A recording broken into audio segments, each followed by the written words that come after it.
when I think of it as like, Early. when did the streaming Netflix House period of Cards start? is 2013. Yeah, so it wasn't that much later, right? No, but it feels different. Like I feel like once you're post Stranger Things season 1, that's like a new chapter of the streaming era.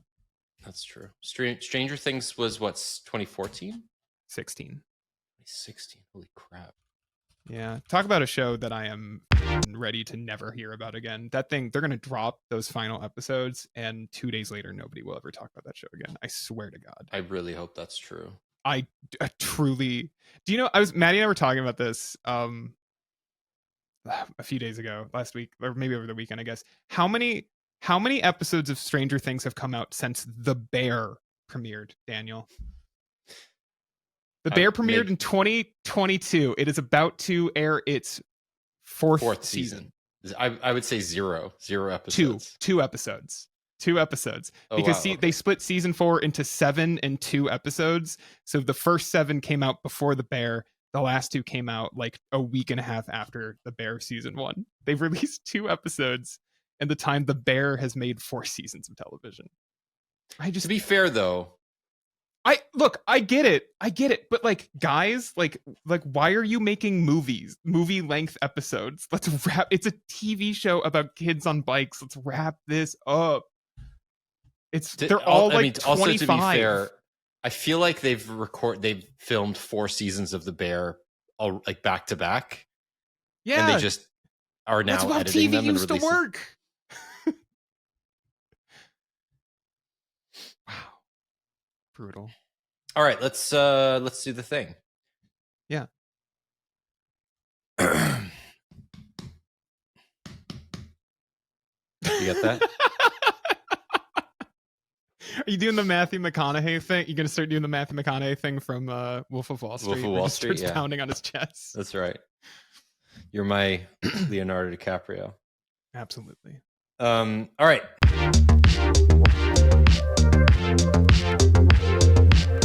Hello and welcome to the Android Police Podcast. My name is Daniel Bader.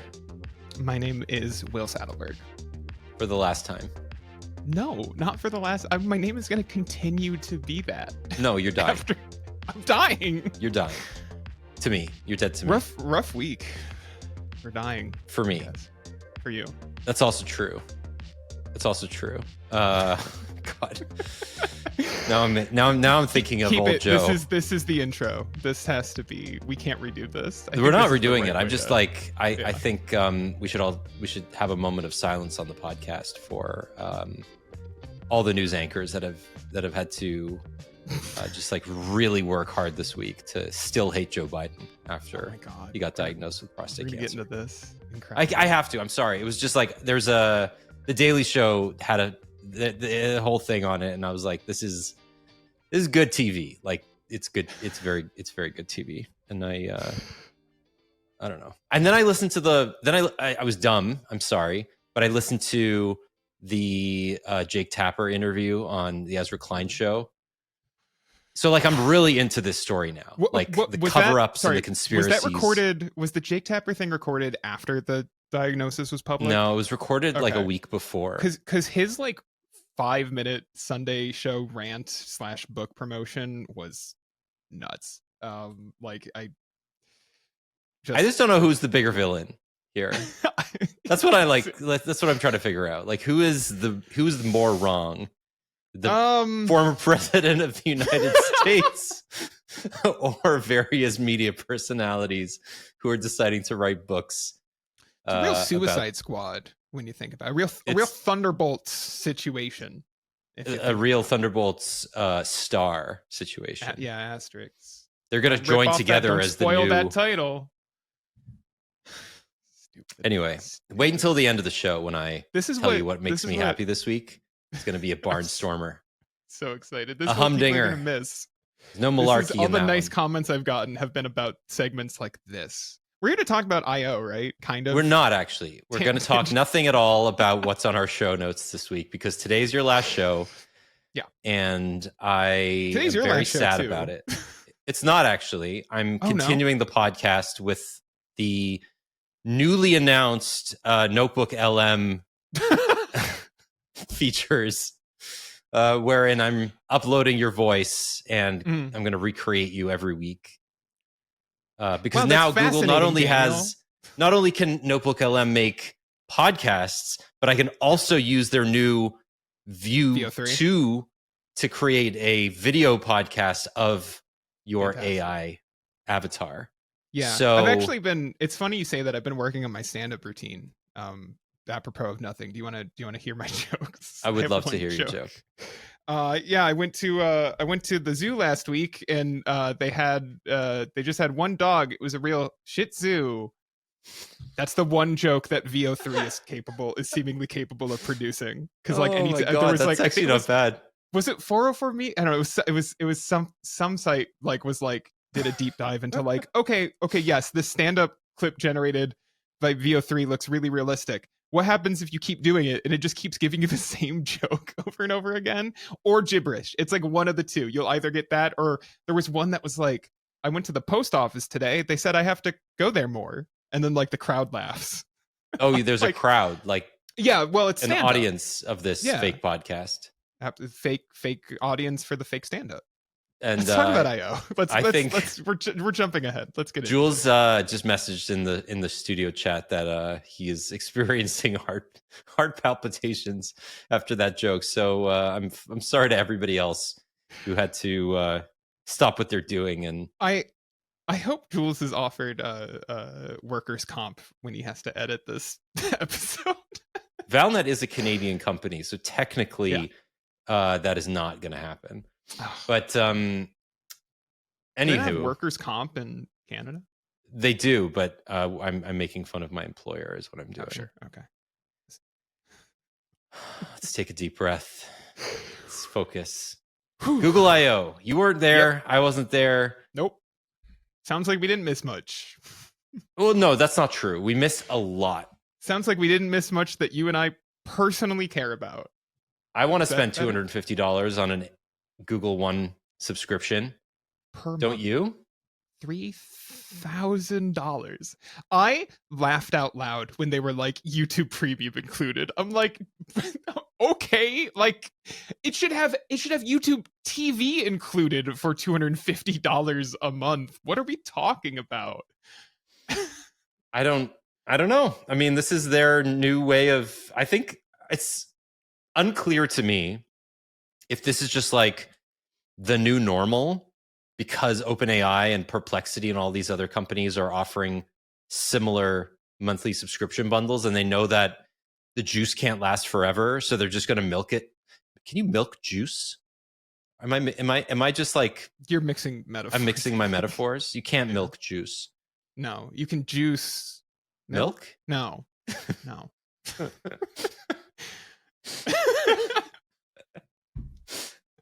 Oh man, have you ever tried to milk a cat? So oh yeah, you can milk anything with nipples. That's a movie reference, folks. All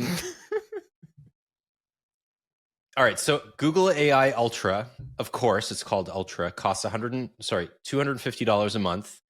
You get exclusive access to Gemini 2.5 Pro DeepThink. Yeah. Because Gemini 2.5 Pro DeepThink is different to Gemini 2.5 Pro. Yeah. And deep research on Gemini 2.5 Pro. Okay? Because those are two distinct products, as you well know. And VO3, which is the latest video generation model. So they're keeping VO2 around, which was not great. And VO3 is much better, but it's not $250 a month better. No. Well, it's not $230 a month better. Then you get this new thing that Google's releasing called Flow, which is a filmmaking tool. This is the thing I think that pains me the most as a creative person, because the idea that they're going to essentially give a suite of tools a name like Adobe has done, right? They have Premiere and they have Photoshop and they have Publisher and they have Illustrator and all these things. And Google is trying to recreate this, but with AI prompts by basically saying, all right, we're going to give you a front end in which you can manipulate Gemini to create videos or images or audio if you want, just with prompts. It's basically a search box, but you get editing tools thrown in. The whole thing stinks. I think it basically is the worst thing I've ever heard in my life. Okay, like, even if I'm coming at this from a less cynical perspective, I don't hi, I have a video production degree. I don't see how this like built into my like tool set necessarily as like a creator, because it's like, it's, you know, they showed this whole like reel with like Darren Aronofsky, and he's like executive producing this AI movie about this woman making a movie about her being born. And it's like, okay, so like what's the AI, I guess, is to generate like, it was like a lot of like nature scenes that looked exactly how Darren Aronofsky's film for the Sphere in Las Vegas looks, which I have seen, and it is not very good. And then it's like, I guess like to show the baby, but like you can do that manually. You don't need AI to do that. I guess it's skipping steps, but I don't know. I don't. Can we also all agree that Darren Aronofsky peaked with Requiem for a Dream? I would love to, except because I don't like most of the other movies I've seen by him.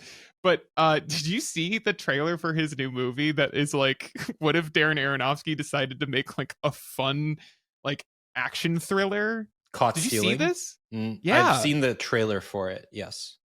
And I'm like, this is Darren Aronofsky? Like, he needs money, okay? I guess. The residuals on Black Swan are not great. Hey, I paid good money for a ticket to see Mother in theaters, and I lived to tell the tale. It was one of the first movies Maddie and I saw like together when we were still just like friends, like alone. And we not a great Chinese date film. Food. Well, it wasn't a date. We were both dating other people at the time. Okay, so this like, is what got you to break up with just your friends. respective We should just partners. Forget this. Get rid of all of our relationships. Yeah. We got Chinese food after because we didn't know what to do, because what do you do after you see that movie? And like, we silently ate Chinese food for like 10 minutes. Then we were both like, did that like suck? Was that awful? A little bit. It's overwhelming. It overwhelms the senses. Mother. It's overwhelming.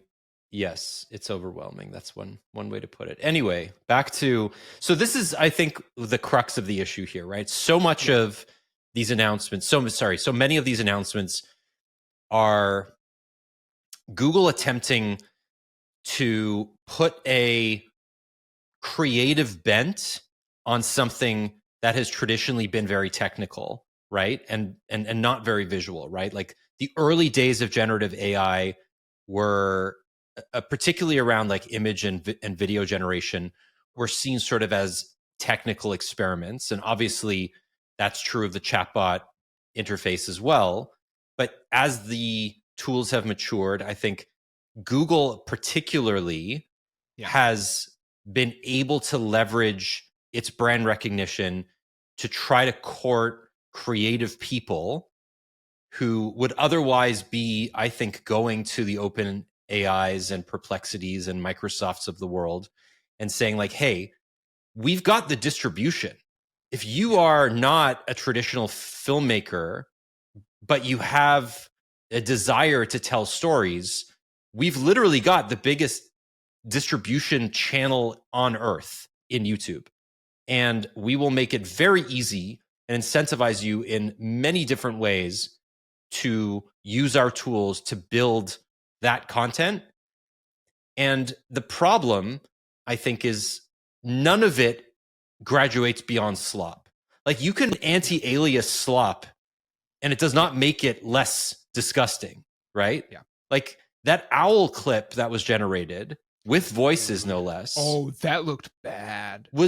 I cannot believe actually depressing in how creatively bankrupt because it there looked. were other. And then I've seen people use VO3 to make better.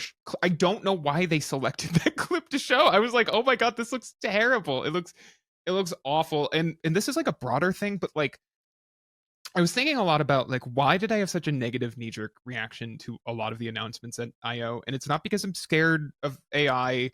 It's not because I'm deeply uninterested in it, although like I But personally you don't are. use a lot of these tools. I mean, but it really comes down to like, there is a difference between what Google did a decade ago at I/O and what they do now, which is to say that like, when Google used to get up on stage and announce new software features for Android or for the web or what have you, they knew what it was supposed to be. They painted a picture for you, and they were never the best about this. I always thought that Apple at its heyday was better about this, but certainly under Steve Jobs. But like, they would kind of tell you, here's how you're going to use Google Now. Here's how Google Now is going to make your life better. And I don't get that from practically anything they announced on Tuesday. Like, effectively everything is just like, we've made these tools because the market demands it, and by market I mean stock market. Anyway, here are these tools that we've made.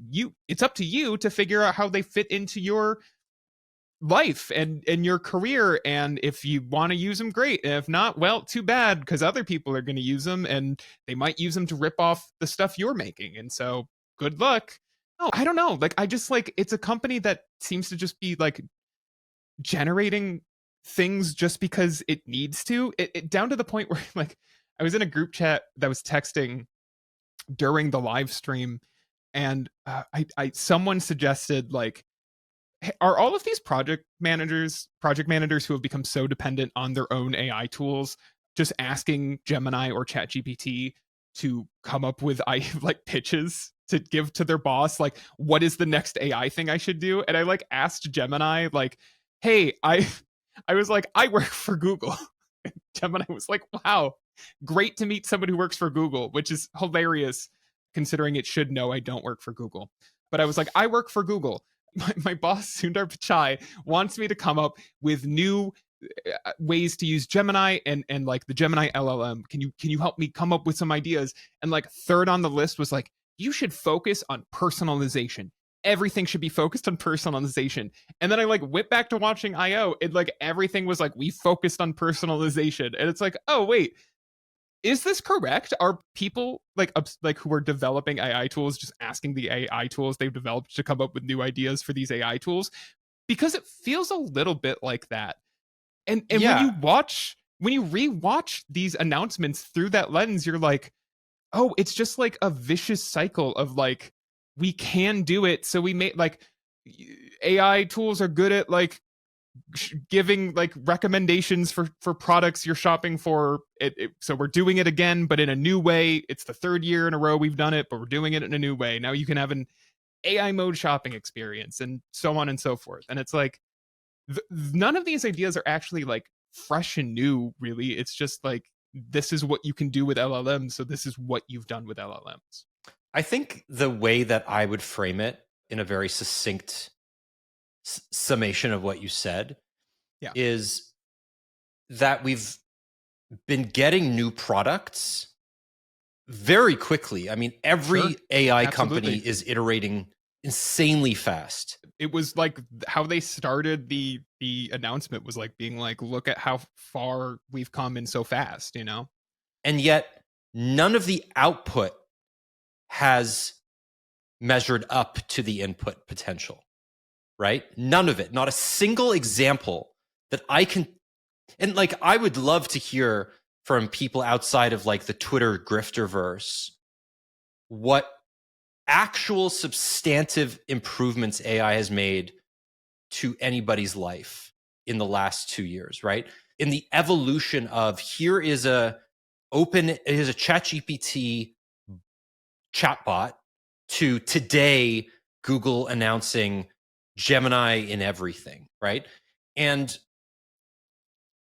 what I keep coming down to is like, if you give one of the most talented filmmakers the right tools, they're going to continue making great products out of those tools, right? Just like if you throw a great camera into a photographer's hands, they're likely going to know how to use it or more easily learn how to use it, right? They've done the work.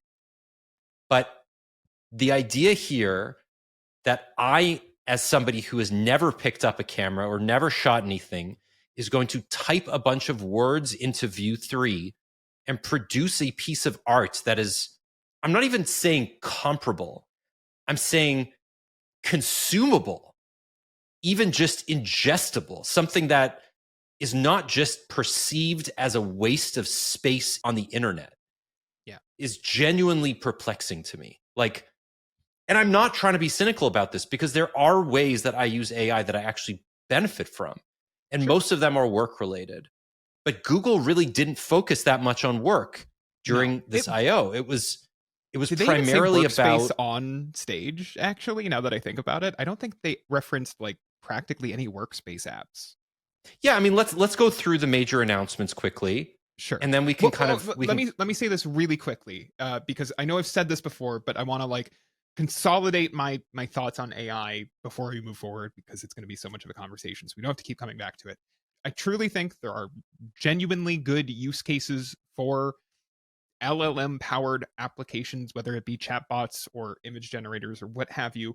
The best utilities for them are shortcuts for people who already know what they're doing in these creative fields or just their work field in general, right?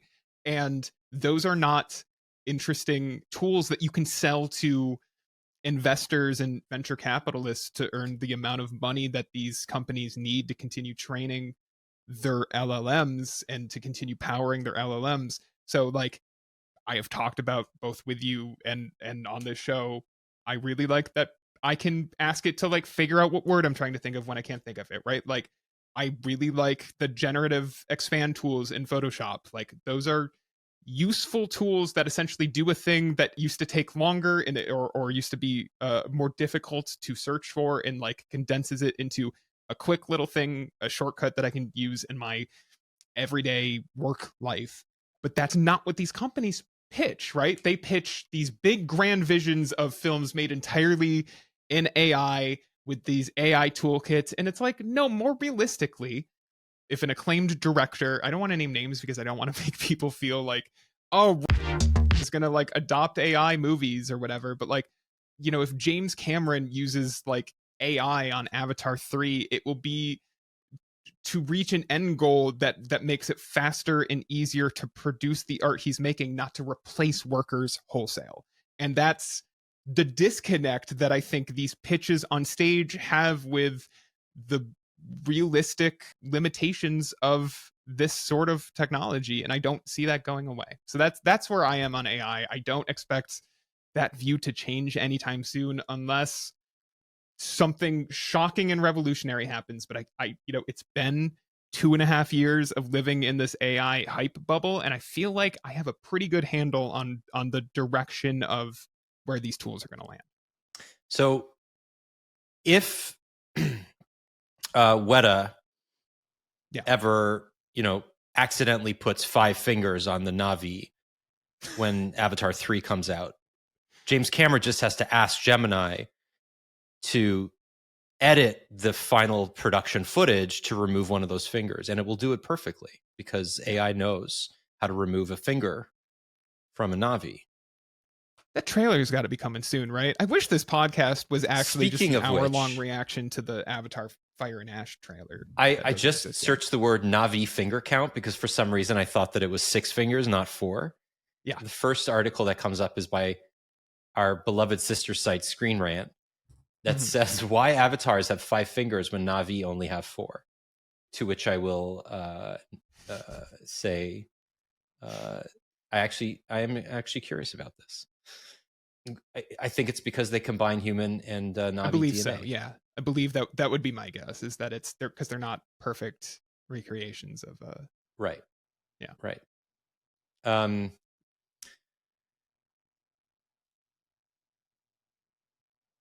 Where was I going with this? I think we're going to spend the next hour like ranking our favorite James Cameron movies. I don't think we need to do that. Okay, we were gonna go through announcements. We were gonna start going through announcements, like specific announcements. I mean, it's clearly Terminator 2, so that doesn't really need to be debated. Yeah, it is. Wait, How do you feel agree about with AI me? mode for search? Okay, so I think like realistically, the fact that AI mode for search is rolling out to everybody in the US is a big deal, right? This is a product that had been sequestered to labs users, which is likely in the millions of people, but not in the hundreds of millions of people. So we're looking at a massive rollout of what appears to be the next logical incarnation of Google search, which is a huge evolution, right? And this is distinctive from AI overviews, which is a feature that essentially is a part of the regular search experience, right? Does not replace search, it kind of augments it. I mean, I've never seen AI mode because I'm in Canada. So, I mean, I've only seen photos of it. I've never used it. Obviously, the same concerns that I have for AI overviews are even more pronounced in AI mode. It just speaks to this idea that Google really doesn't believe that the 10 blue links is the future of search. I mean, like, obviously it doesn't. But no, in an interview this week, Google's head of search even said search results pages was a construct. Like, she says that. It's the information just presented to you. There was no better, more logical way to present this information at the time. But now we have an objectively better way. Obviating the codependent relationship that Google built on the backs of publishers and other data brokers, right? And all this does is obfuscates that continued relationship. It does not remove the reliance on that data. It just obfuscates it by putting a layer on top of it. I'm so curious first about how this will impact Google's ad business, right? Because as much as we criticize Google, like, we want a healthy Google. Like, we do. We don't want, like, the company is not going to implode. But it's certainly, I hate using this term, but it's certainly at a crossroads. And as in a lot of ways, its core product gets disrupted, Google search is going to look like a very different thing in 3-4 years. And I have no doubt that the company will figure out a way to show us ads for whatever AI mode looks like. But it's just a much denser experience, right? For every possible use case. The sample I did while I was listening to you was type in, and because I refuse to type, I don't know what is up with Google thinking people want to type 200 word paragraphs into Google when they're searching for things. I want to type as few words as possible. Isn't that the whole reason for a search engine? We've talked about that. But I just typed best wings in Buffalo into Google. It is a thing that I will know a lot about. And, like, you know, comparing AI mode to like the typical search, it's like you get the same results, right? Like, I disagree that Anchor Bar is first, because if you asked anybody here, they would tell you not to go to Anchor Bar. That's the tourist trap. But, like, I get why it's there. And then the rest of the actual, like, local favorites ones, like, all of the ones I would have put in local favorites, they got. So, like, and it's because they're sourcing from Google Maps ratings, and, like, but the difference is, like, you just do a normal Google search, and at least right now, right, obviously, as we are looking at this, like, the fact that a normal Google search gives me a map right next to the, like, places listings that show where they are and like where these restaurants are in relation to where I am, as opposed to AI mode, which puts the map at the bottom of the page without my location on it. Like, I already think, like, at the moment, like, I don't think AI mode is as helpful as, like, typical Google search. That might change, but AI mode is rolling out now. Like, they are not going to be under labs anymore. This is going to be how a lot of people decide to build on their relationship with Google as their search engine. And I think right now it's like a lesser yet denser experience that is a little overwhelming, like, right off the bat, as opposed to a typical, you know, here's a Google Maps widget plus 10 links. Like, I think that's a lot more helpful. And to be honest, a lot more, like, there's no Reddit links in the AI mode thing, but, like, I think you would benefit a lot from clicking this thread from 1 year ago called Favorite Wings in Buffalo, New York on r/wings. Actually, I haven't been on that subreddit. I wonder if it's good. I don't think that this is. I continue to respectfully disagree with Google that this is what people want out of But search. that's the thing, is that you know the answer, right? Yeah. What this does is discourage you from going down the list. It discourages you from discriminating these results. And I wonder, obviously right now Google or AI mode rather is it's like merely a tab inside the regular Google search, but like it doesn't take a genius to figure out that will swap places within a few years, right? Absolutely. That the traditional Google search may live on in perpetuity, but whether or not it's the default in 2 or 3 years is... Well, I don't even need to guess at this, because this normal search in photos is not the default search experience. When I pull photos up on my phone, it defaults me to the Gen AI search experience, which I hate. And I am aware that you can double tap the search button to get to the normal one, but normal search is not the default there. That is going to happen with Google. It's like Google search, 100%. So, okay, let's continue going down this list. I think one of the most interesting... Okay, we talked about how this wasn't really like work focused, but Project Starline becoming Google Beam is obviously a very enterprise focused solution. It's also one of the coolest effing things I've ever seen in my life. Have you done a Starline demo? I haven't. No, I have done a Starline demo.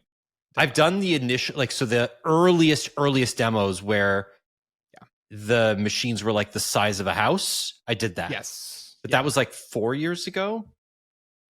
So since then, no, I haven't. I did it last year, and it looks very similar. The setup looks very similar to what I saw last year. So it's really cool. You and I will never experience it because it is it's thousands of dollars, and it's fully enterprise focused, and it's through a partnership with HP, and it's great that they're pushing forward with it. I'm a little surprised because this is clearly like a COVID project, but yeah, it's cool. I just you'll never use it, or if you do, it'll be in 50 years when this technology can fit into something that actually goes in your desk. Yeah, but in the foreseeable future, this is for The Verge points out that Salesforce has one already. Yeah, I mean Deloitte, Salesforce, big. It's going to be exclusive for big companies with big communication budgets, but I think would be way better for. And this is the first thing that I thought of is therapy. Like right now, over COVID, so much of personal health services moved online, and obviously you lose out on that kind of human element. And I don't care that I can see your hands when we're having a meeting about budgets, but I certainly do if I am in a therapy session and want to have a better connection with my practitioner, right? Unfortunately, as expensive as therapy is, I don't think most therapists are going to be investing in this. And obviously because you need both sides to have the technology, it's not realistic. But I don't know. I mean, this just feels like a very human solution for something that is not really aimed at humans. Yeah, right? No, 100%. Because and honestly, it's so funny that this is so enterprise focused. And it's enterprise focused because, as you said, you need both sides to have the tech. Because if only one side needed to have all the gear, I don't know how that would work. But you can imagine nursing homes, right? I can visit with my my elderly relatives or whatever. You can come up with a lot of ways that I think this stuff would be cool if it could be one-sided, but because it has to be two-sided, it turns into two Salesforce teams in New York and San Francisco having a meeting. And it's do you know what I'd rather be doing if I'm in that meeting? I'd rather actually just listen to it on earbuds while I'm out on a walk. Or just playing threes on my phone while I'm not paying attention. I don't need to see you pretend to reach through the screen as you hand me, this month's numbers. I don't know what Salesforce does. Does anybody? If you know what Salesforce does, Please DM me on the social media platform. I have a neighbor who works for Salesforce, and I don't even think Can you he knows ask what he them? does. Okay. Because I'm dying to know. Their names are all over. Like you go to like CES or MWC, and like you see Salesforce everywhere on banners and stuff. And I'm like, what do you do? No one will tell me. It's because they somehow just like sell licenses for software that keep getting renewed every year. Oh, they're Adobe. Yeah, basically. But they're like Adobe by way of Palantir. Yeah, Palantir. That one's lost on me. I don't know that one. That's the one that is owned by what's his name? Peter Thiel. Oh God. Okay. Got it. Yeah. Got it. Thank you, Jules. Jules also says that Salesforce manages customer relations. I still don't know what that means. Salesforce owns Slack though, so like they've clearly got their hands in a bunch of different pies. But they didn't start Slack. Like if they had started, right? They bought Slack. They acquired Slack. Yeah, no. I don't pretend to know anything about enterprise software. You know what? This is a perfect time to use AI mode. That's true. What does Salesforce do? I bet you Gemini. Write 200 words. Hey there. I'm recording a podcast and we don't know what Salesforce does. Can you explain what Salesforce does? It's kicking off searches. It's looking at sites. It's a cloud-based software company that provides customer relationship management services. This a lot of buzzwords. Centralized customer data, streamlined business processes, enhanced customer experiences. I give up. I'm never going to know. It's fine. Let's move on. Okay, so a couple of things. Yeah, emails, basically. A couple more things. Gemini is moving into everything. So, we have a new version of Gemini, obviously. We have Project Mariner, which is the agentic evolution of AI, which is Google's way of saying we're going to surf the internet and take action on your behalf, which is what every AI company is purporting to do. No one has painted a picture of what, except for when you want to buy things, which makes it super easy. It's just buying things. They're like, we'll buy things for you, and I'm like, I don't at all want that. I do not at all want you to just like I don't care if they're like, well, we'll just monitor prices for you. I'm like, I don't want you to pull the trigger for me. Like, and it's so weird. They used, I forget what the demo was on stage that they used for, of like, was it clothes or something? I don't know.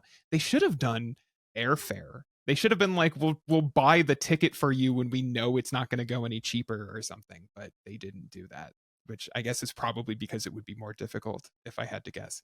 But yeah, man, I don't know. Like, going back to what I said about Google not just showing things without actually telling you why you would want to use them, like that's how I feel about agents tenfold. I had a briefing last week about Chrome because Gemini is coming built into Chrome, and at the end of the briefing, one of their big things was like, we're working towards, on our roadmap is like Agentic Gemini that will allow you to turn 30-minute tasks into 3 clicks. And I'm like, is there an example of this? Like, not really. Like, it's just a catchy way to say it. So again, like, when these companies have actual things to show me, I will keep an open mind. But a lot of this is just, we're working on it, or we see a vision of agents doing things for you, and it's tricky to talk about. It's tricky to talk about because we can't. Nothing. We can't. There are no examples yet. There's no examples other than buying things, which I don't like. So yeah. I mean, what I would like, actually, to kind of flip it on its head, is Google Keep. I keep my shopping list in there. I share it with my wife. We check things off. Mm-hmm. I want Gemini to find all of the coupons available to me for the things that I put on my shopping list. Like, don't make me go into a single app like Flip to find the coupons. Just go out onto the internet and then bring them into my existing shopping list app so that I can not be beholden to all of the existing underhanded deals that Flip gets into, right? Because you know that the coupon apps that you use already have existing deals and sponsorships with all of the big brands, right? So like Procter and Gamble and Kraft and all these other companies are basically paying for visibility. But I don't want to be informed about the coupons in order to buy the things. I want to buy the things that I need and have some other external service go out and find the discounts for me, right? Right? Like, be useful. Make me pay less rather than, like, I guess the example was like, find me cheap tickets for the Orioles game or whatever, which is fine. But like, you're still going to end on Ticketmaster paying exorbitant fees, right? That's what I mean. It's like I know I'm not going to get a deal from Ticketmaster. I've thought of 2 more examples here, but first I want to say I think the only reason that you and I are sitting here being like, actually, you know what? I guess I could see it do this, and Google is not demonstrating this on stage is because they can't do this yet, right? No. Like, I'm not going to pretend that like these conversations aren't being had. So here are the 2 examples I just thought of off the top of my head. Number 1, I'm making my grocery shopping list. Go find the weekly ads for, these are the 3 grocery stores I frequent the most, right? It's like Wegmans and Tops Markets in Buffalo and Aldi.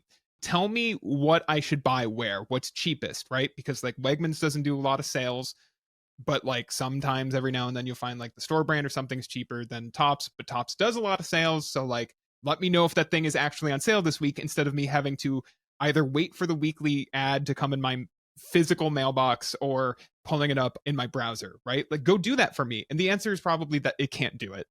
Second, why didn't they get up on stage? And this should be easy because it's the same principle as like Ticketmaster or whatever. Why didn't they get up on stage and have someone be like, yeah, I was able to use an early form of our Gemini powered agent to pre-order a Switch 2 without having to like be up at midnight. Again, a thing that I'd be like, wow, that's actually, because I waited up until midnight and I didn't get one until the next day. So like, because nobody wants to hear that Target's or Walmart's infrastructure is so inscrutable that even a Google bot can't overcome those quirks. Like, but this is the problem. The whole thing about the future they're selling you though. But the future they're selling us is APIs. Sure. Right? Like, the future they're selling us is, we're not going to click around the internet randomly and hope that we get a good result, right? Like, they're not trying to be more efficient humans. They're trying to recreate the relationships that services have with one another through API calls in a different method. So instead of me clicking around and linking my, I don't know, Slack account to my Notion account or whatever, they just want Slack and Notion to have a Gemini API call that allows the 2 of them to communicate with one another. So Google's agent can come in and intermediate between them. And none of these companies want that unless they're getting a kickback or unless they're getting something out of it, right? Right. So is Google, if I'm paying $250 a month for my subscription, sorry, every time you say it, for my Agentic, so ludicrous. My Agentic Gemini, does that mean that is my Salesforce loan payment? That's getting all I want to say. Like pennies on the dollar every time I access Gemini or Salesforce through Gemini? Like, what is this revenue model? When Uber decides that it wants to get into bed with Perplexity as an exclusive provider of API calls, and you want to be able to pull up an Uber just by asking Perplexity, what's that financial relationship going to look like? Yeah. Because right now, you can't do that on Gemini. You can't do that on ChatGPT because Uber doesn't let you do it. Right. But eventually, that's going to be the case where, and Uber doesn't want that. Uber doesn't want you to just have Uber doesn't want to be a provider. Like, we just talked about it last week. They're trying to disrupt public transit. The more time you spend in Uber, the more potential money you're going to spend with them. Yeah. Airbnb is becoming a services company. You can book like an archery lesson when you're on your vacation through Airbnb hang now. out with my buddy Patrick Mahomes. Or that. Patrick Mahomes is definitely not rich enough that he needs to be he's available. doing some campaign. You can go hang out with Patrick Mahomes through Airbnb. I don't know. Everything's stupid now. Good for him. He's a nice guy. I like him. I don't like Patrick Mahomes, but that's... you're a Bills fan. You don't like anything that's not directly benefiting. I like plenty of non-Bills football players. None of them play for the Chiefs. Okay, that's all I got. That's all. It's the only contribution I can make to the NFL conversation. You'll get there. You're gonna get. I won't. This season. No, it's this season. You're gonna get super into it. We're gonna be texting every Sunday. Okay. On what service? The NFL is available on every possible streaming service except the one that you probably have. Yeah, that's why you go to NFLBite.io or whatever the it is. I don't know. Pirate it. Who cares? Just okay. What else is it? What else is there? So much. There's so such much. It was 2 very long hours. Okay, let's talk about the Project Aura stuff. Yeah. So we have our first prototypes of Google's Android XR powered AR platform, right? So we had Project Muhan last year, which is made by Samsung. Google has come out and said that it is working with Warby Parker and Gentle Monster on essentially building what Meta has built with the Ray-Bans. They look identical to me. They look so similar. Like the prototypes that they have now look so similar to me. But these ones have a screen, right? Yes. So Gentle Parker, thank you. I will never not think of it as Gentle Parker now. Yeah, I mean, this is the obvious evolution, right? The next Meta Ray-Ban glasses are going to have a little screen on them. Like, we know this. Orion was demoed. It was $10,000. It's never going to come to market. But in 5 years, when the cost of those components are down significantly, like, you're going to have a screen. That is the inevitable evolution. The one that is on these prototypes is very small. The resolution is low. The field of view is very limited, but it's good enough for like turn-by-turn navigation, translation, transcription, whatever, right? It's got a camera, it's got microphones, it's got Gemini built in. I mean, I see the benefit of this, right? I use my Meta glasses all the time. I take photos of my kids when I'm at the park and I don't want to have to take out my phone. I never use the AI tools. What? Ever. Say it ain't so. I don't think I've ever said, "Hey, Meta," in my life. And it's funny because I don't think I actually think of all the Meta devices you just activated with that wake word. I was like, did I just activate a single person's? There are no speakers. Michael Fisher is so mad right now. No, but the thing is that the speaker on that is so bad that you can't actually hear anything. Yeah. But I just figured think we couldn't do the last episode of this show without making him look up from folding his laundry. Anyway, continue. I think what's really fun about this, though, is that so there wasn't a lot of product talk at Google I/O this year, but this was the one demo that a lot of people got that were like, "Wow, this is really interesting." Yes. Can I share before we move forward? Can I share what Taylor Kern sent me from his demo with the glasses? LOL, I had a one-on-one demo of glasses with Gemini and a little display in them. They weren't working well, and I guess I seemed unimpressed. It felt like the guy demoing them rushed me out. I was in there for like 60 seconds. To be fair, they stressed repeatedly, it's a prototype, but it couldn't hear me or just wouldn't answer.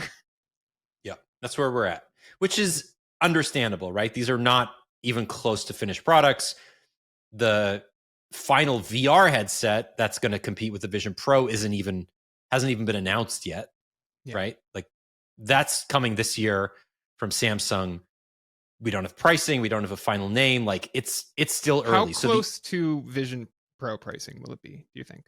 Oh, I don't think it'll be close. I think it'll be like $12.99. I think 2000. You think $19.99? I think 1999. No way. I think they do it. You don't It's think DOA. They could charge like? Yeah, I know it's DOA. I don't disagree, but like they're going to be able to use Apple's pricing to be like, No, look how much cheaper. Yeah, they're going to be it's only going to be $500 more than the S25 Ultra. They're going to be like, look, you can get a whole thing on your head. Nobody wants this. I know.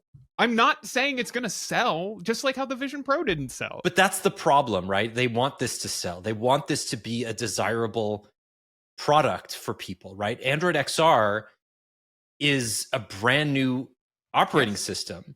Absolutely. They're not going to have any success. Like the Vision Pro is a categorical failure. I don't think it's going to work out. I'm fairly skeptical on this launch, is what I would say. I want you back on whatever show we have when this comes out, and we can relitigate this. Yeah. But yeah, I don't think if it's 2,000, even if it's $1,200, I think it's DOA. Like the MetaQuest 3 at $500 is pricey. I agree. That is roughly I think the top price people will pay for this sort of experience is around $500. And I think Samsung is going to fully miss it. I don't think this company has the leadership in place to like know that they need to aim this at I mean, like, we're talking about the company that just launched the S25 Edge. Like, their heads are not like focused on what customers actually want. Like, I really think that this thing is going to be like $2,000. Okay. All right. We're gonna do it. We're gonna have you back. It'll be a reunion event. In the meantime, just to talk about the price, and then you'll kick me off the call. Right. It'll be 30 seconds. I have to ask, did you watch the bike repair video that Google made? Yeah, I did. They showed it during the thing. The whole thing? Okay, I didn't watch the whole keynote. What? You missed so much.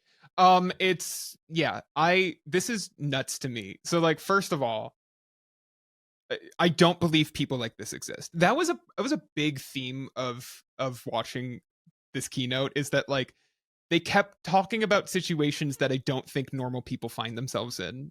And one of them is like a guy who has seemingly an entire bike, who lives in a bike repair shop, I think. Correct. Because I was looking around him and I'm like, this dude has every tool you could need for a bike, but also has no clue on how to fix the bike. Correct. So he's got to turn to Gemini. Correct. And he has a whole conversation with Gemini on how to fix the bike, and he can get interrupted, etc.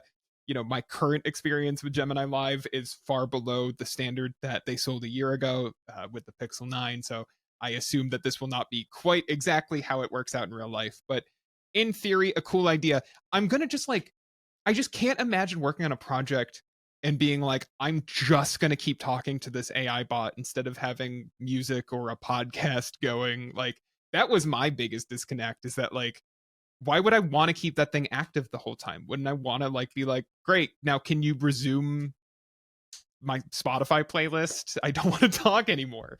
I don't know. What was your takeaway from that video? My takeaway is that this is incredibly misleading. Yeah, okay. It is beyond any sort of credulity that I like, even by like canned demo standards. It's mean. It's almost like it's almost mean, because they only do. You're now making me realize they kind of only did one real big demo, like live demo during the event.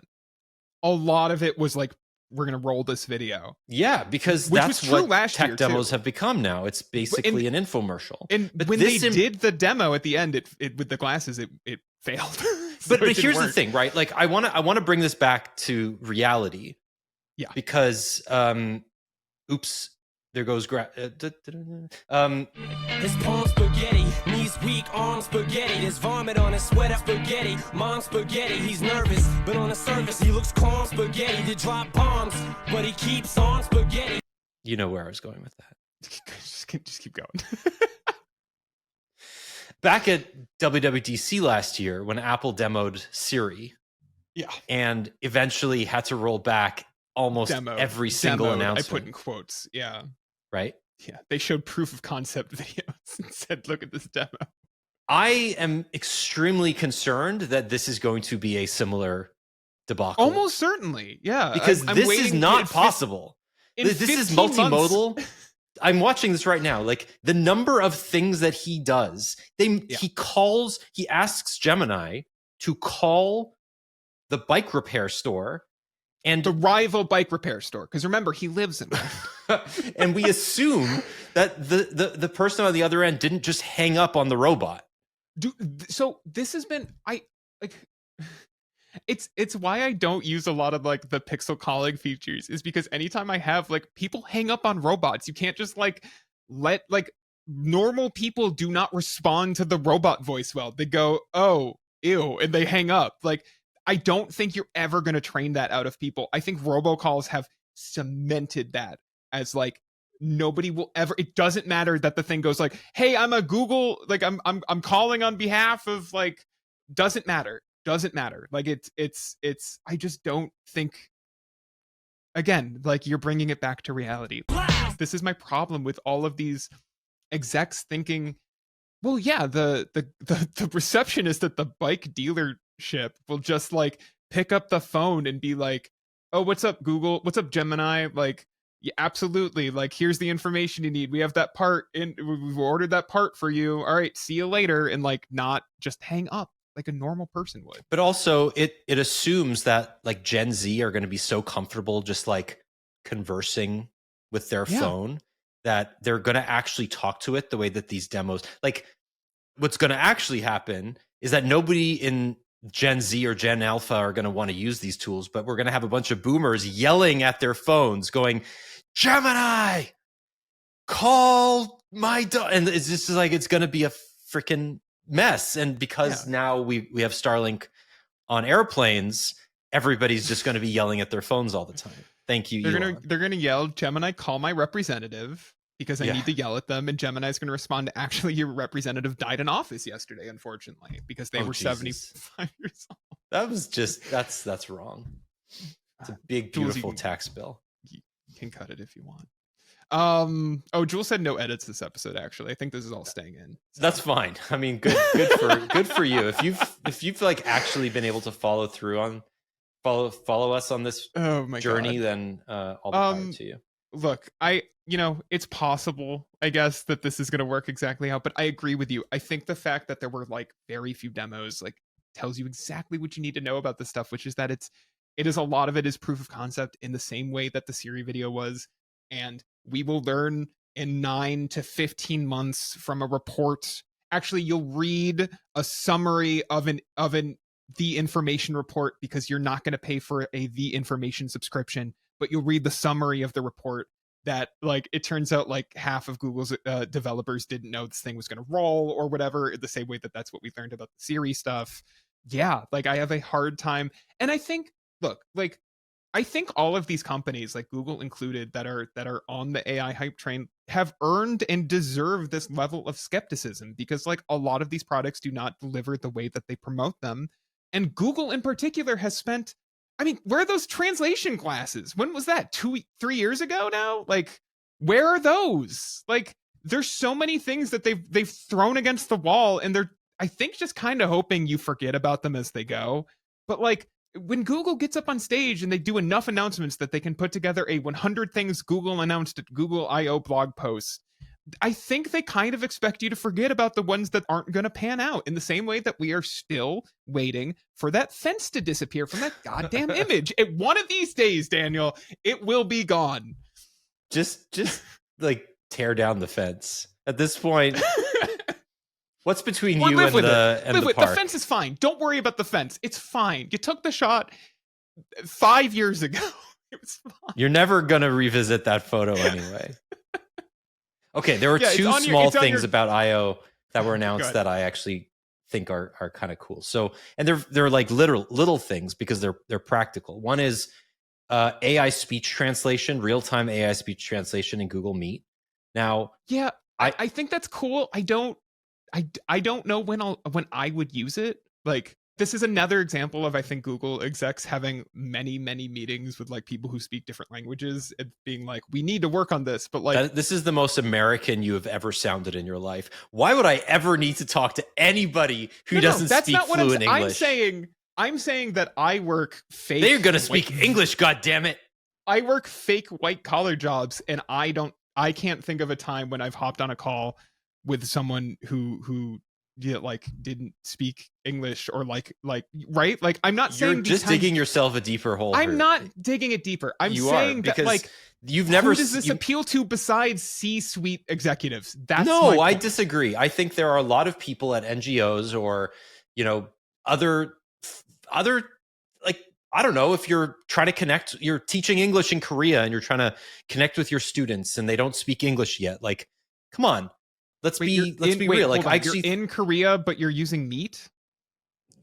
What, you're going to use Naver Meet or something? Like, I don't. Well, no, I'm just saying. You're in Korea. Why are you on video? I'm not chat? in Korea yet. I'm leaving soon to go to Korea, but I first want to get to know my students, and I haven't had the privilege of meeting them yet and teaching them English. Okay. It happens. I guess. I am not saying it's not out there. I'm saying that I don't think a large percentage of the what people I find who are funny about watching this is IO that you are going to assume benefit. That you've never spoken yes, to somebody. I am American, Daniel, and soon you'll know all about it. I just find it funny that you assume that you've never spoken to somebody on Meet who didn't want to speak to you in their native language. Of course, and was forced to speak. That's not to what you in I'm English. saying. No, you are saying that. Saying. No, that's not what I'm saying. This is not a good way to end your last show. You're going to come off as a bit of an American red state apologist. Red state apologist. Oh, I was going to call you something else, but I'm not going to. Oh, what? I don't know. Burn it down, Daniel. Burn it down. Anyway, the second one is that's that not what I just think there's a lot of like. I think LLMs are really good at translation, but like you can't keep impressing me with it, I guess is my broader point. Like, okay, what's next? Anyway, go ahead. But I think the thing is that nobody's done it properly yet. That's the thing, right? No, this is a use case. But it so froze, a lot of okay, so like this wasn't the Meet thing, it was the glasses thing, but that's what froze on stage was the live translation. So it's not going to go well. It's not going to be perfect, but I think that was the thing, right? It's like, this is a good example of where the, cloud compute plus LLM plus practical use case comes into effect, right? Like, this is a very obvious use case for AI that I can get behind. If it's properly implemented. Yeah. So that's all. So when you go to Korea to teach English, just remember to bring your box of X-Real glasses that you can hand out to every student so you guys can talk. Because I mean, obviously that's what you get when you start learning English in Korea, is that everybody just gets a pair of AR glasses. It's handed out by the government. Samsung just like gives them to people. Yeah, Samsung just throws Project Muhan at everybody and goes, "Here you go. Just walk around with this." That's how you juice your sales figures, is by giving them to every single potential student. And I want to remind everybody that if you had a problem with me not getting fully excited or not being excited enough about Meet translation, live translation, you can email feedback to the show at daniel.b@valnetinc.com. No. I still have my Andrew Please email. That's fine. Do you? So it's just the one that came up when I typed Daniel into my Gmail. I don't even know who your email is going to be forwarded to, but Andrew for sure. Oh, please email Will at andrewplease.com. I want as many emails going there as possible just to annoy Andrew. All right. Last thing is the Google AI shopping try it on feature. This is remarkably good at what it does. Like, straight up, I don't care what you think about how most things Google makes around AI are meant to get you to buy things. Like, every example I've seen of this is like, wow, this is good. So I'm going to use this. Yeah. That's it. That's all I have. What do you think of IO overall? I didn't think about it much, to be honest. Okay. That's fair. I mean, we can talk a little bit about like some of the Android things, like the fact that Google announced that it's going to make desktop mode better because it's leveraging DeX, which I think is cool. It's an acknowledgement that Samsung isn't entirely terrible at software, and that Google and Samsung are collaborating more and more on software stuff. Yeah. I think it's just interesting, right? Like what it's an acknowledgement that like Samsung is Android for most people. Yeah. And downstream, you have Google sort of subtly influencing, like I would say the Live Activities API that is being rolled out to Android 16, right? The Now bar and whatever is private APIs are powering that with One UI 7. Android 16, when it's updated, when Samsung devices are updated to Android 16, it's going to just incorporate that Live Activities API, and any app that uses it, like Uber or any of the other ones that are going to take advantage of it, Maps, for instance, like it's just going to work, and that's great, right? Because it's just a way that Google is sort of standardizing the use cases for some of these niche features. Same with Dex. Like Dex we make fun of Dex, but it's fine. And I think as we get closer to the unification of Chrome OS and Android, I think the future of Chrome OS looks a lot like Dex. So I would say if they're learning a lot about desktop mode from Dex, I'm guessing Samsung is going to benefit significantly from some of the upstream code submissions that Google's making to desktop mode. I agree. It was also just nice to see like a product, like a software product that's going to actually ship, like, and be a thing you can use reliably. Yeah. That you know will, like, when you click desktop mode, it'll launch. I don't know. Yeah. Who knows if that'll actually happen. All right. It's your show. You get to talk about whatever you want for the next 5 minutes. Oh my God. Well, you didn't prep me for this. I would have come. No, I'm just putting you on the spot. It's your last show. Oh my God. What do you want to talk about? How was Sinners? Amazing. Good. I saw it in 70 millimeter IMAX. So jealous. It's the only theater in Canada that had it, and it replaced Thunderbolt in 1 week. So they had it on for 2 weeks. Then Thunderbolts replaced it, and then they just brought it right back, and the theater was completely full. I saw it at noon. So it was not even like an evening show, and it was full because this movie rules. It rules so hard. It was insane. The way that they transitioned from the widescreen to the full 4:3 shots. I didn't get to see it. I didn't get to see that because I didn't see it in IMAX. Yeah. No, but it's almost like the curtain gets raised every time. I it's love so cool. Every time they do that, anytime a movie does that, I do have.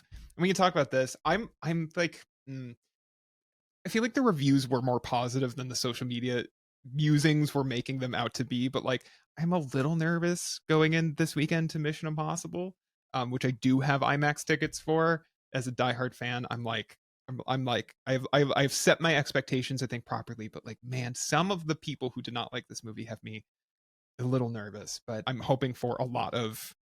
We're just going to open because like Ghost Protocol was so good at that. Like I saw Ghost Protocol in IMAX when I was in high school, and like it's one of those like great movies where you get to the scene where he's on what building is he on?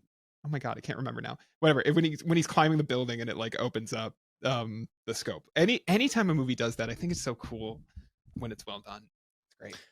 I mean, whatever fluff this has as a way of looking back on all of the Mission Impossible movies, which I'm guessing the last half of it is it's like the first half of it is a lot of like, here's some fan servicey stuff. Yeah. But I mean, the same criticisms were leveled at Return of the King, right? Like it never ended because there were like 6 endings. And I'm not surprised that if this is actually the last Mission Impossible, they just decided to stuff it as full as possible because like it's going to live on, right? Like people are going to marathon these movies. I already do. I love it. And like, if you look back at the series, right, it's not like the quality declined at all. You know, if you look at like the Fast and Furious movies, it varies wildly in terms of quality. They almost have they have kind of interesting, like similar trajectories and like critical response where I'm like, you know, people really like, I feel like on the whole Mission Impossible is obviously held in higher regard, but it's like 1 good, 2 bad, 3 okay, pretty good. Depends, you know. I feel like that's a fair rating. And then like you get to the middle entries and it like shoots up to like 4, 5, 6. I really like 7. I know some people don't. I'm talking about Mission Impossible. And then like similarly with Fast and Furious, it's like that's a charming 2000 thriller or whatever. 2 is kind of bad. 3 is interesting at the very least. There's aspects of 3 I like. 4's weird. 5, 6, 7 are great, and so on. Kind of dropped off after that. But yeah. So maybe that's proof that Mission Impossible is getting out at the right time. I actually kind of like Fast 9 in a goofy way.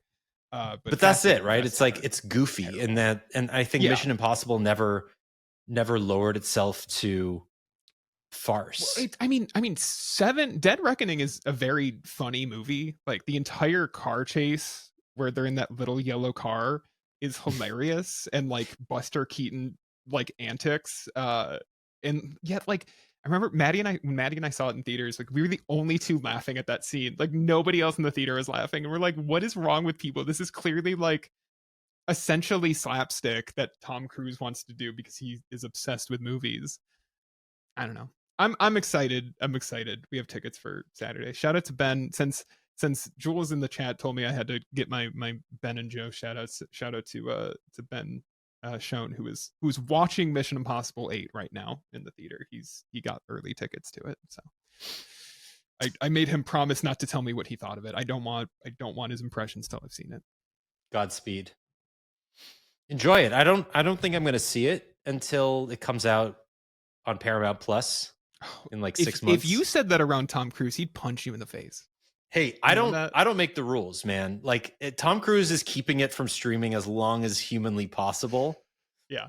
You know, if he had his way, you'd have to buy it on like Steelbook Blu-ray just to be able to watch it at home. As you should, because you know what I did. You know I have that 4K Dead Reckoning Steelbook with the it still has the Part 1 promise. I don't even know if I have anything that could play a Blu. Actually, that's not true. I have a PS5. Yeah, you have a PS5. I cannot tell you the last time I watched my extensive Blu-ray collection.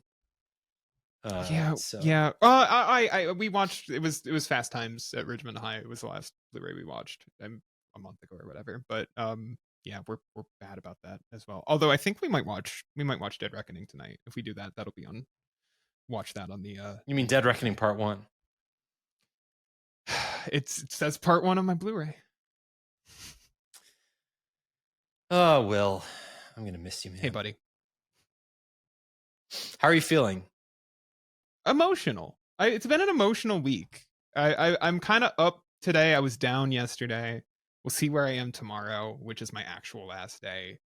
People have been very nice since I announced on social media that I was leaving AP, and have either DM'd me or replied to me to be like, loved the podcast, loved your writing. Lots of use of the phrase end of an era, which has really gone to my head and is making my ego just balloon to a size that I don't think anybody expected. Yeah, I don't know. This was a dream job and a dream opportunity. I have brought this up a million times, but I was the kid in high school who was like reading AP, IO 2011 coverage on an HTC Thunderbolt in school. Hell yeah. You only had like 4 minutes to read AP, but you did it. To be clear, I was next to an outlet with the phone plugged in. The only way to keep that phone. I truly I did have a charger in school because sometimes I would get to 12:30, 1 p.m. and that thing would be at 20%. Absolutely. Just terrible battery life. It's crazy that I still use Android because that was my first Android experience and it wasn't a good one. But looking back, but no, it's thank you to anybody who said kind words. Thank you to the people who've been on the podcast, to guest with us, to people like Ara, who were previously on the show. You, Daniel, especially. Thank you to you. Thank you to Jules. I don't know. I'm sad. It's not necessarily a move I wanted to make. It's a move that I felt like I had to make for my own sake and my own career. And I'm not going away. I feel like I've been hinting a lot at this, but I promise you that I will be, if anything, I might be in front of a microphone more. So take that as a promise or a threat, however you want. But it's not going to be the same, obviously. And, you know, you and I have talked a bit about what we want to do together next, but that obviously won't be the same either. And, yeah, I don't know. Yeah. That's all. No, that's it. That's good. It's short and sweet. Well, I will say what's making me happy this week is knowing that you are moving into a place in your career that I think you need in order to thrive and become the best person that you can be. And I know that may sound trite, but like, you know, the behind the scenes here is I care a lot about Will, and I think you are somebody who has been limited in your growth potential at this job, and I think you're going to go on and do some incredible things, and I want to see that success happen for you, and I'm going to be behind you every step of the way. So good luck, and Thanks, man. you're the best. Yeah, I've given you a hard time on the show over the years, but I think people who listen know secretly that I love you. So good luck. Yeah. This is like the exact like podcast format I would have wanted to listen to, and it's cool that, like, you know, it's not like this was like a massive success of a podcast or anything. What are but, you like, talking about? we have hundreds listeners. of millions of We like, Theo I Vaughn appreciate- right next to us on this on the list. Yeah, it's Joe Rogan, Theo Vaughn, and us. You know, that's the top 3, baby. You know, it's been nice that people have found you know, have gotten something out of this show that maybe they haven't gotten on other tech shows, because I do think that, like, sometimes people can take this stuff a little too seriously, and I think you and I have brought a sense of like fun to this that is not always there in tech podcasts, and I hope that whatever I do next like continues that spirit, because as cynical, and boy has this been a cynical episode, as cynical as we can maybe sound sometimes, I think that it comes from a place of love and passion for you and I, that we really care about this stuff, and I think we want it to be fun. We want it to be what it was, which is that it felt like every announcement, you know, in the early 2010s or whatever, was like gonna change your life in some indescribable way, and a lot of them did, and that's not, I don't feel that anymore, and when you do feel that, you don't feel good about it. You're like, oh no, this is gonna change my life in some indescribable way, no thank you.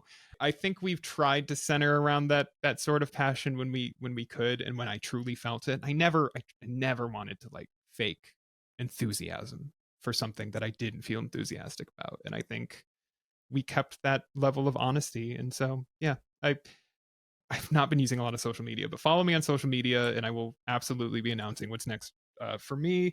And if/when Daniel and I make another show together, which I think we want to do, you know, time obviously is a factor, but I think we can figure it out.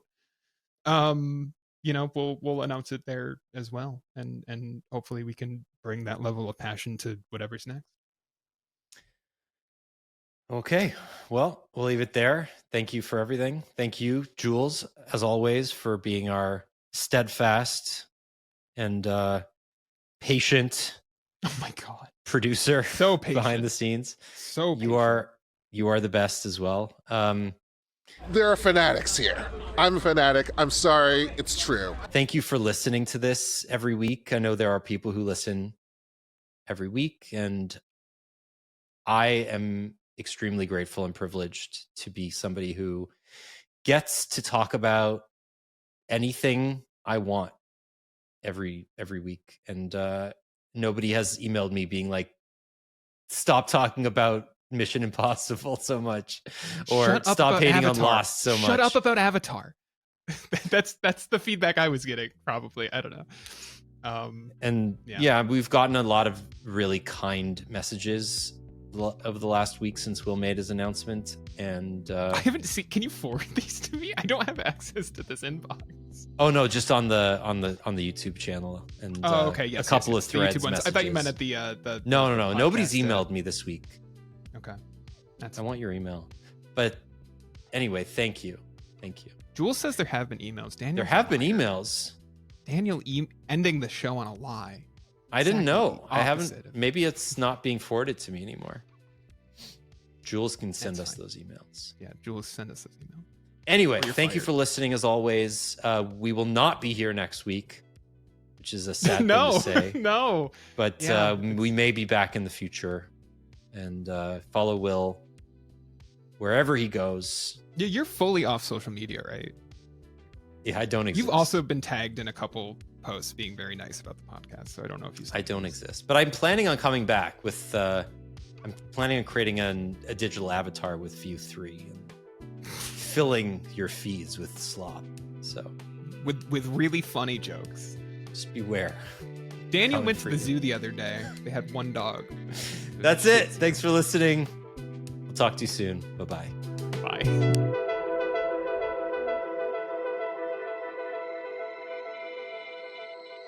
Welcome to the Deep Dive. Today we've got something a bit different, actually. It's a raw transcript. Sounds like another podcast, really, just people talking. Yeah, totally unedited. Right, and they're covering a lot, starting with, like, the whole streaming TV journey. Yeah, You know, they mention House of Cards. way back in 2013. Yeah. Exactly.